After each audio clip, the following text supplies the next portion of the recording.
On our broadcast tonight, high alert. The National Weather Service is using words like potentially historic, crippling, and catastrophic to describe the approaching ice storm across the south. Suffice to say, we have a dangerous situation tonight affecting millions. And America's sweetheart, one of the greats, is gone. A child star turned public servant and diplomat. Tonight we remember the legendary Shirley Temple. Nightly News begins now. This is NBC Nightly News with Brian Williams, reporting tonight from the Olympic Winter Games in Sochi, Russia. Good evening, and from here at the Olympic Winter Games, we begin back home tonight with an enormous winter storm. Here's how forecasters at the National Weather Service describe what is sliding up from the south and west to the north and east. Quote, confidence is increasing in an event of historical proportions. Prepare now for this potentially crippling event. Here is the map tonight of the individual counties that are under watches and warnings. It's a rain, snow, and ice event, but it's the ice they really fear will be crippling. Tonight they're sending up Hurricane Hunter aircraft to look at it from aloft. 93 million Americans in the path of this one. There are states of emergency in 5 different southern states, including Georgia, so hard hit by that last snowfall. We have it all covered for you tonight. Al Roker is here with us, but first to Mark Potter in Atlanta to start us off. Hey, Mark, good evening. Good evening, Brian. The bad weather is now expected to hit Atlanta sometime early tomorrow morning. The only good news is that allows officials and residents just a little more time to prepare. Late this afternoon, trucks loaded with salt and gravel hit the roads to get ahead of the upcoming storm. Part of a massive effort to avoid what happened 2 weeks ago when 2.6 inches of snow brought this city to a grinding halt. Atlanta is on high alert and is being warned the storm heading early tomorrow morning and throughout the day could be long remembered. Travel is going to be impossible, and this is going to be a catastrophic event for the areas in purple. In a city known for its hilly neighborhoods and many trees, ice is the major threat. This is one of Mother Nature's worst kinds of storms that can be inflicted on the South. When ice accumulates, it can topple trees under power lines, causing major outages. Repair crews have already been brought in from around the country. This is a little more sophisticated sprayer than... Richard Mendoza, the Atlanta Public Works Commissioner, says heavy ice on the roads is especially dangerous. It makes driving treacherous. You cannot get traction. You can't control your vehicle. In a tweet, the Atlanta mayor said, "We are strongly advising our residents to stay off the roads and telecommute where possible today."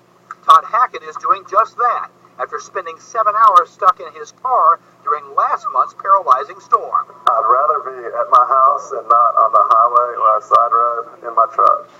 Others here are filling up and stocking up, emptying grocery store shelves as they plan to hunker down. If power goes off, I'm going to be, at worst, huddled up in front of my gas log fireplace. Elsewhere in the South, the dangerous winter weather has already arrived.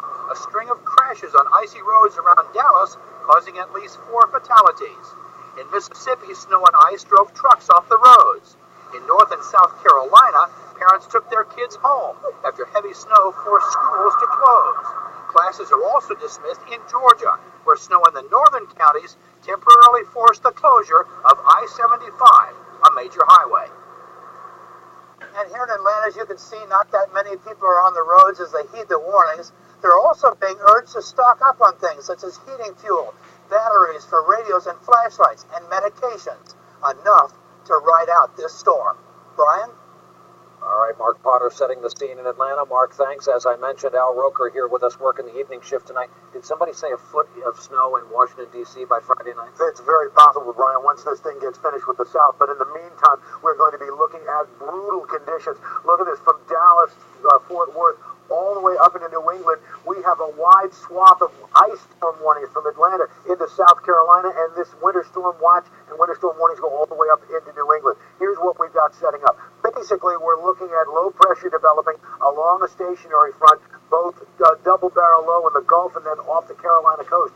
And what we've got, Gulf moisture coming up out of the south, meeting up with cold, bitter cold air coming out of the north, and along that battle line, we're seeing ice already. South Carolina, some places already picking up 1/3 of an inch of ice. This ice mixture will continue, and so here's what we're looking for as far as accumulation, and this is critical. Look at this, between Atlanta and Macon, up to 2 inches of ice. It extends all the way down through central Georgia on into the Carolinas, continues up into South Carolina, and this is going to cause power outages, major airport delays. We are telling people stay off the roads. And as this system continues up the coast, if you look at this blue line in our futurecast, that's the rain-snow line, the freezing rain-snow line. And depending on where this is going to set up, we could be looking at massive amounts of snow. And in fact, we're going to continue to be tweaking these amounts as we go on during the day over the next 24 hours. An inch in Atlanta, 8 inches in Charlotte. As we get to the north, Washington, D.C., possibly 7 inches to a foot, Brian, and some areas even to the north and west of that, up to 1.5 feet of snow. This is going to be a tough one. We'll stay on it. We'll see you in the morning. Yes, Al Roker, thanks for being here with us tonight. And now to these games. And while you will see some of this in primetime coverage tonight, this next result was blasted around the world as urgent news earlier today. Snowboarder Shaun White will go home from his 3rd Olympic Games without a medal this time in the men's halfpipe. In fact, it's a Team USA shutout in a sport invented in the U.S. Just part of the news from here. Ann Thompson is up at the mountaintop ski venue for us tonight. Ann, good evening. Good evening, Brian. You know, today the Winter Olympics felt like the Spring Games, forcing officials to cancel the practice runs for the women's downhill and creating a backdrop for one of the biggest upsets at these games so far. At the Mountain Olympic venues today, the weather was the toughest competitor. The cross-country free sprint at times looked more like a demolition derby than a race. Skiers stumbling on snow turned so mushy by 40-degree temperatures, it was described as mashed potatoes. Snow conditions and design complaints plagued the men's snowboard halfpipe. But one fan struck gold when, after making the finals, Shaun White climbed over the barrier to greet 10-year-old Ben Hughes. Make-A-Wish sent the cancer survivor to the Olympics with his family. Can you stay up until the very end? Yes. And now Hughes wants to grow up to be an engineer or a snowboarder. What are you going to tell your friends about this experience when you go back to St. Louis? I got to meet Shaun White and hopefully see him win a gold medal. That didn't happen. White left empty-handed. But the U.S. did have a reason to celebrate today. Erin Hamlin earned America's first medal ever in singles luge, a bronze. Women's ski jumping made its Olympic debut, and the first skier to jump, Park City's Sarah Hendrickson. Standing at the top, we all knew that this was an historical moment, and just to be a part of it is something to be proud of. And he goes for it. And Olympic moments don't get any more golden than this. Canadian skier Alex Bilodeau pulling his brother Frederick over the barrier after winning his 2nd consecutive gold medal in moguls. Another wonderful moment for the brothers Bilodeau. Frederick, who has cerebral palsy, is Alex's inspiration. Well, I want him as close as possible to me when it's a big moment like that in my career, and live that moment with him. And as for tomorrow, it looks like the weather will continue to be a big story. Temperatures could climb as high as 50 degrees on the mountain. Brian? Ann Thompson up at the mountaintop venues with all things Winter Games. And thanks. We have an update tonight on what was our lead story last night, this dangerous evacuation going on in the embattled Syrian city of Homs. Today, the head of American intelligence said the war and the humanitarian crisis had created what he called an apocalyptic disaster there. The evacuation effort is expected to resume tomorrow. We learned of a big loss today, and perhaps the best way to put it is this. Somewhere right now, someone is ordering a Shirley Temple. We learned today that Shirley Temple has died at the age of 85. She was America's favorite movie star during the Depression years of the 1930s. A little girl who gave her country a big lift when it really needed it.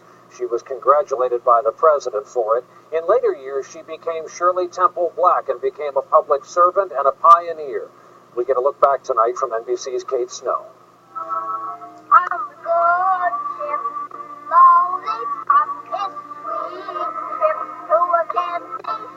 It's that one irrepressible irrepressible song we all think of among so many. 59 motion pictures in all, most before she was just 12.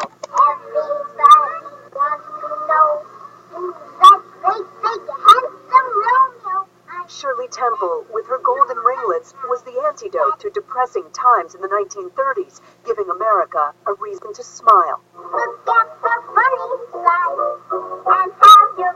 Here came this cheerful, irresistible little girl who could sing and dance and do everything seemingly, and she made people feel good. She lifted their spirits. I'm so proud of it all. She was precocious. Thank you very much. Can I go home now? Often playing the little girl who seemed wiser than the grown-ups around her. A little girl shouldn't be raised in this kind of environment.